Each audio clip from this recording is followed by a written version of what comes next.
We have killed 2,000 babies since abortion became legal. Those are 2,000 people in the state of Nebraska that could be working and filling some of those positions that we have vacancies. They're not here. Our state population has not grown except by those foreigners who've moved here or refugees who've been placed here. Why is that? It's because we've killed 200,000 people. These are people we've killed. Good Lord.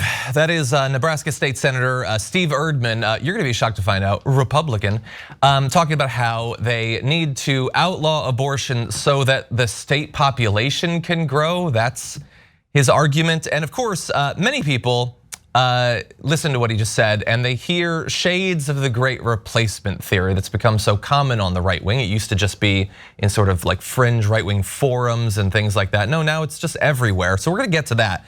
But understand that those comments came during debate over a bill that would ban abortions in the state after 6 weeks of pregnancy, including exemptions for rape, incest, and life-saving procedures. 6 weeks of pregnancies, as we've pointed out many times, for many people means it's just outlawed. It is criminalized. Good luck, maybe you're lucky and you figure it out super on the spot and you're able to get an appointment and everything works perfectly and there's no extra roadblocks to slow things down and put you past the 6 week point. But for the vast majority of people, it will be illegal. That is what he is pushing for with his insane rhetoric. What do you both think? Before I even get into the great replacement theory, I want you guys to notice a couple things he said in there that I found really interesting. So first of all, he's saying 2,000, he meant 200,000, he corrected himself later, right? But the interesting part is he said, now that's 2,000 people that could have been working and filling these positions. In other words, he's saying our beloved corporations need more cheap labor. And we could have given them that cheap labor with good white folks. Now that they're getting it from people that don't look like us. What are these, and some of them can't even fill the positions. What are our beloved corporations going to do? That's why we can't have abortion. Man, that is fascinating. Like that you're so corrupt, you're willing to bring abortion in here to say that, no, we gotta look out for big business, poor big business. And then secondly, his rant against immigrants now is kind of curious because look at how, again, the right wing always does sleight of hand. It's always some sort of illusion, right? Remember, they were against immigrants, not because they're Latino, not because they look different than us, but because they're taking our jobs. God damn it, they're taking our jobs. Well, we have near full employment. We've never had unemployment as low as we have it today in America, in American history. So now they're not taking our jobs.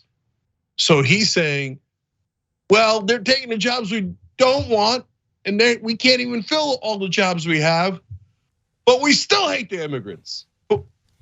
What happened? I thought you didn't hate them, you just were worried about the economic situation.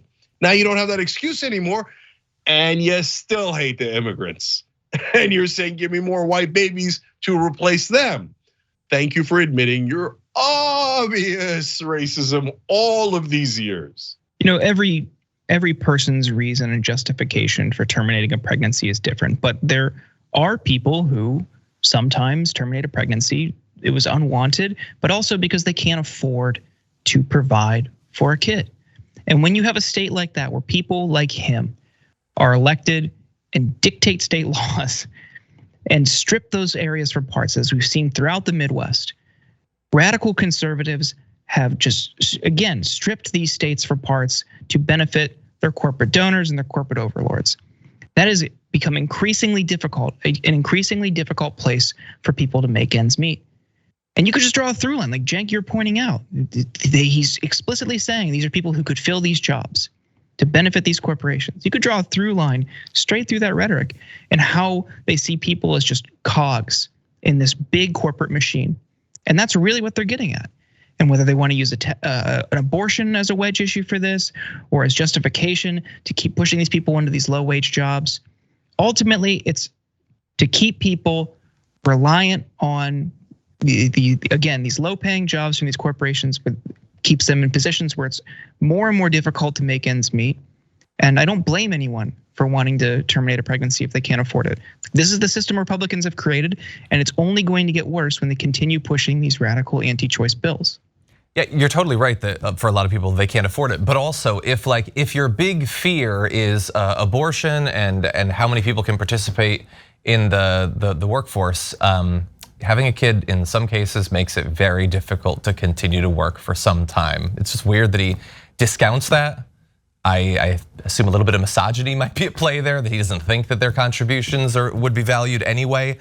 But also, like the argument that he's making right now there is that this is about making sure that people are working or whatever. I don't believe that that's actually why he is working to criminalize abortion, but that's what he would have us believe.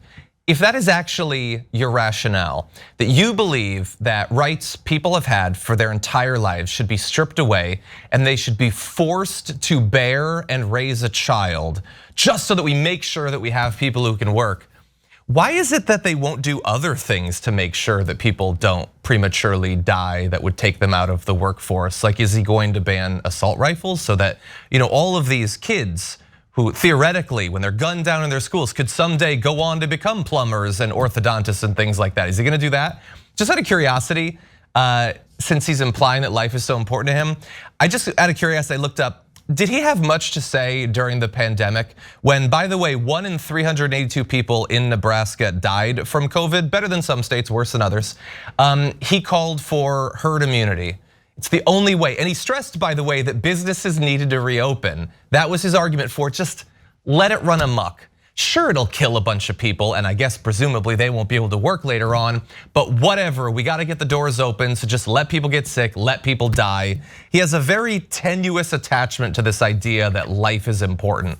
So John, I don't know if you're reading the members' minds or the members are reading your minds, but a YouTube member, the Freedom House 1984, wrote in before you said it, guns are the #1 killer of children. What does he have to say about that?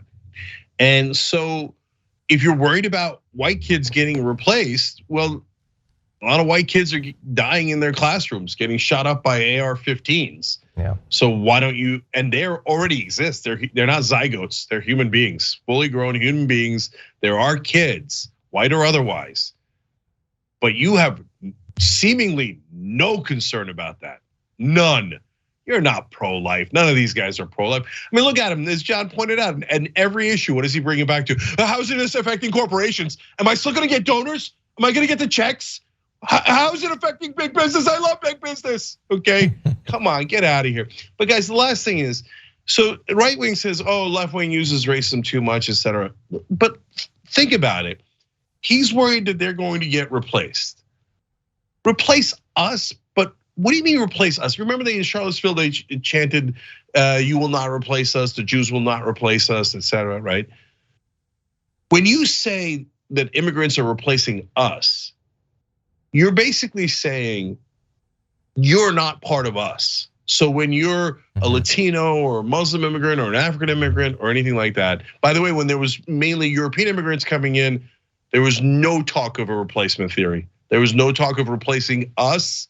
There was none of this, okay? So there was originally when this country was largely run by Protestants and Catholic immigrants were coming in, Irish, Italian, etc. Then all of a sudden, it's the others, it's not us. And they were very much against Irish and Italians. Then they accepted the Irish and Italians and it became us as white, and we don't want anyone who isn't us. When you're talking about replacing us, you are by definition, in these contexts, being racist, because you're saying, I don't think those Latinos are us. I don't think those people coming into the country that are brown, black, and Asian are us. And for progressives, we don't make that distinction. We actually believe in equality and justice for all. So I don't see those immigrants as them, I see them as us. And that's the difference between treating people based on race versus being open and inclusive to everyone. Thanks for watching The Young Turks, really appreciate it. Another way to show support is through YouTube memberships. You'll get to interact with us more. There's live chat emojis, badges. You've got emojis of me, Anna, John, JR, so those are super fun. But you also get playback of our exclusive member-only shows and specials right after they air. So all of that, all you gotta do is click that join button right underneath the video. Thank you.